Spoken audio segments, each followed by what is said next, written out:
ciri dari asset capitalism adalah bagaimana kemudian pebisnis membangun relasi yang sangat kuat dengan penguasa untuk mendapatkan akses. Pandangan politik kita sebagai aktivis 98 yang begitu kuat, begitu mengedepankan kebinekaan. Hari ini kita lihat beberapa pernyataan-pernyataan atau diksi-diksi yang disampaikan. Coba di framing. Karena Presiden membeli saham di sebuah perusahaan dengan angka yang juga cukup fantastik, 92 miliar. Kau Pace, saya akan melaporkan kau. Ingat itu Pace, saya akan melaporkan kau. Ingat itu Pace. Yang sukses dan gue hargai karena mereka sukses. Kalau gue sih ngakuin orang sukses, gue akuin sukses gitu aja. As simple as that. Gitu. Ini anak ini sudah mulai resah paling tidak. Aku baru begini aja sudah mau dipotong. Kapan lagi kita mau berdiri kan begitu? Oke. Pak Jokowi itu sudah dicari-cari salahnya, korupsinya enggak ketemu, enggak pernah korupsi, keluarganya enggak ikut-ikut mengurusi urusan proyek negara, anaknya juga tidak. Nah itu kekuatannya, sehingga jadi kelemahannya enggak ada. Kalau memang dugaan itu tidak benar, ya serahkan aja kepada kedua anak presiden ini mau bagaimana. Karena namanya kalau hanya duga-menduga, itulah salah satu yang saya katakan ini adalah pembunuhan karakter bangsa kita. Baik, emangnya masih zaman minta proyek sama orang tua yang di pemerintahan, dasar besok. Pelapor Kaisang dan Gibran, Ubaidillah Badrun, dilaporkan balik oleh perwakilan Ikatan Aktivis 98. Gibran sendiri mengungkapkan enggan melaporkan balik pelaporan tersebut. Namun, bukan Gibran dan Kaisang. Perwakilan kelompok Ikatan Aktivis 98, Immanuel Ebenezer, berencana melaporkan Ubaidillah Badrun ke Polda Metro Jaya. Seperti diketahui, Noel, sapa anak kerapnya, mengatakan akan merapat ke Polda Metro Jaya pada Rabu 12 Januari 2022 untuk upaya pelaporannya. Noel mengklaim sudah menyiapkan delik hukum pelaporan Ubaidillah. Ia mengaku cukup geram terkait sikap Ubaidillah menyudutkan dua anak Jokowi tanpa memiliki fakta hukum. Pelapor itu juga harus bisa membuktikan kapasitasnya sebagai pelapor yang baik. Kami mohon juga silakan saja buktikan dengan bukti-bukti yang akurat disertai dengan saksi-saksi. Itu sangat sensitif ya Mas, maka kami harus punya bukti kan? Nah itu nyari buktinya agak susah Mas. Buktikan, laporannya wis masuk tuh, dibuktikan aja. Aku salah, cekelan aku. Detik ini juga.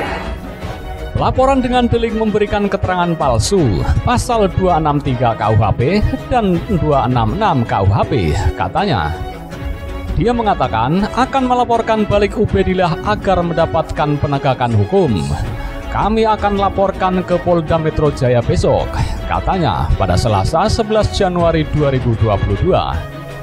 Dia mengatakan saat ini pihaknya masih merampungkan materi hukum sebagai landasan laporan nanti. Hal itu pun dengan dukungan bukti-bukti yang sedang disiapkan. Materi hukum nanti saya beritahukan, ujarnya.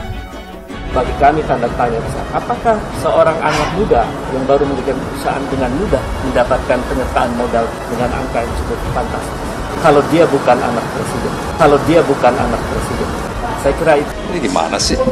Seolah-olah kalau anak pejabat tuh mesti negatif. Anak pejabat itu nggak boleh berusaha. Sepanjang usahanya itu baik-baik aja, ya semua memiliki hak yang sama. Sementara itu, Wali Kota Solo, Gibran Rakabuming Raka, buka suara terkait rencana pelaporan balik dosen Universitas Negeri Jakarta, Ubaidillah Badrun. Hal itu disampaikan kakak Kaisang Pangarep tersebut kepada awak media di Balai Kota Solo, Jawa Tengah pada Selasa 11 Januari 2022. Lah, kenapa melaporkan balik ya? Itu kan udah dilaporkan, dibuktikan dulu. Kalau aku salah, tangkap, kata Gibran Rakabuming Raka. Dia pun menekankan agar pelaporan yang sudah masuk ke Komisi Pemberantasan Korupsi diproses terlebih dahulu. Putra pertama Presiden Jokowi tersebut pun menekankan agar dibuktikan terlebih dahulu apakah dirinya bersalah atau tidak. Udah kan, enak kan urusannya, buktikan dulu aku salah atau tidak. Kalau salah detik ini tangkap juga nggak apa-apa. Tapi buktikan dulu, tutur Gibran Rakabuming Raka. Sebelumnya dosen Universitas Negeri Jakarta Ubaidillah Badrun melaporkan Gibran dan Kaisang ke KPK pada Senin 10 Januari 2022. Jadi, laporan ini terkait dengan dugaan tindak pidana korupsi dan atau tindak pidana pencucian uang berkaitan dengan dugaan KKN, relasi bisnis anak presiden dengan grup bisnis yang diduga terlibat pembakaran hutan, tuturnya. Ubedillah Badrun mengaku kejadian tersebut bermula pada 2015 silam, ketika ada perusahaan yaitu PTSM yang menjadi tersangka pembakaran hutan. Perusahaan tersebut sudah dituntut oleh Kementerian Lingkungan Hidup dan Kehutanan KLHK senilai 7,9 triliun. Akan tetapi dalam perkembangannya, Mahkamah Agung atau MA hanya mengabulkan tuntutan senilai 78 miliar. Itu terjadi pada bulan Februari 2019, setelah anak presiden membuat perusahaan gabungan dengan anak petinggi perusahaan PTSM, ujar Ubedillah. Dia mengatakan dugaan korupsi, kolusi, dan nepotisme atau KKN tersebut terjadi terkait adanya suntikan dana, penyertaan modal dari perusahaan Ventura. Itu dugaan KKN yang sangat jelas. Saya kira yang bisa dibaca oleh publik, karena tidak mungkin perusahaan baru anak presiden mendapat suntikan dana penyertaan modal dari sebuah perusahaan Ventura, yang juga itu dengan PTSM 2 kali diberikan kucuran dana. Angkanya kurang lebih 99,3 miliar dalam waktu yang dekat, kata Ubedillah Badrun. Setelah itu kemudian anak presiden membeli saham perusahaan di sebuah perusahaan dengan angka yang juga cukup fantastis, 92 miliar rupiah. Dan itu bagi kami tanda tanya besar. Apakah seorang anak muda yang baru mendirikan perusahaan dengan mudah mendapatkan penyertaan modal dengan angka cukup fantastis?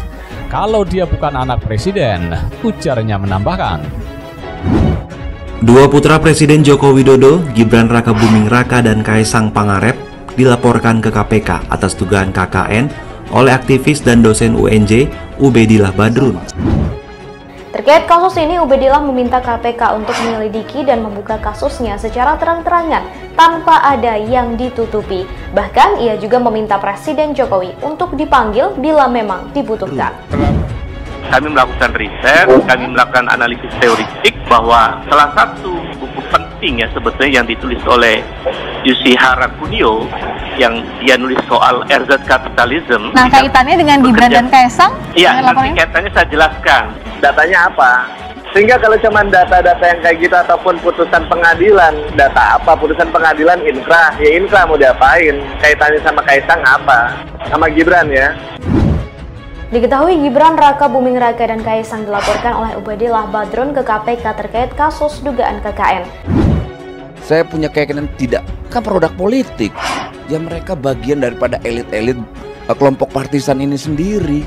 Dengan orang-orang kultur dan karakternya seperti ini. Anak dari petinggi perusahaan yang berkasus itu kerjasama dengan anak presiden. Interpretasi ya, itu nggak cukup di mata hukum. Orang ngelaporin orang, itu bisa-bisa aja. Belum tentu orang yang dilaporkan bersalah. Wali Kota Solo Gibran Rakabuming Raka buka suara saat dirinya dan adik kandungnya Kaisang Pangarep dilaporkan ke Komisi Pemberantasan Korupsi atau KPK. Laporan itu dilayangkan oleh Ubedillah Badrun. Ya silakan dilaporkan, kalau salah ya kami siap. Untuk masalah track recordnya ya tanya Kaisang. Emangnya masih zaman minta proyek sama orang tua yang di pemerintahan, dasar besok. Karena nggak mungkin perusahaan baru anak presiden mendapat suntikan dana angkanya kurang lebih 99,3 miliar. Dan setelah itu kemudian anak presiden membeli saham di sebuah perusahaan dengan angka yang juga cukup fantastik, 92 miliar. Yang sukses, dan gue hargai karena mereka sukses. Kalau gue sih ngakuin orang sukses, gue akuin sukses, gitu aja. As simple as that, gitu. Laporan itu dilayangkan oleh dosen Universitas Negeri Jakarta yang juga aktivis 98, Ubedillah Badrun. Saya kira ada argumen-argumen empirik yang menunjukkan tanda tanya besar. Ya nggak bisa. Tanda tanya kan seharusnya kalau orang hukum, tanda tanya itu diwujudkan menjadi alat bukti. Dibuktikan tuh. Mau tangkap sekarang aja nggak apa-apa. Anak presiden dengan anak petinggi PTSM itu bekerja sama. Bayangkan di tengah perusahaan ini ada persoalan hukum yang sangat serius. Tidak hanya satu anak perusahaan, tapi ada 2 anak perusahaan. Nggak bisa jadi alat bukti. Alat bukti itu kan harus konkret. Begini loh, definisi korupsi. Definisi korupsi itu tahu nggak gitu loh. Ada orang memberi dan menerima dengan menggunakan uang negara. Terkait kasus ini, Ubedillah meminta KPK untuk menyelidiki dan membuka kasusnya secara terang-terangan tanpa ada yang ditutupi. Bahkan ia juga meminta Presiden Jokowi untuk dipanggil bila memang dibutuhkan. Bahwa ada dugaan ya tindak pidana pencucian uang. Kok begitu pakai duga-duga? Mana ada hukum duga-duga? Nggak ada. Ini dugaan. Kita bulan Agustus. Dugaan pencucian uangnya bagaimana?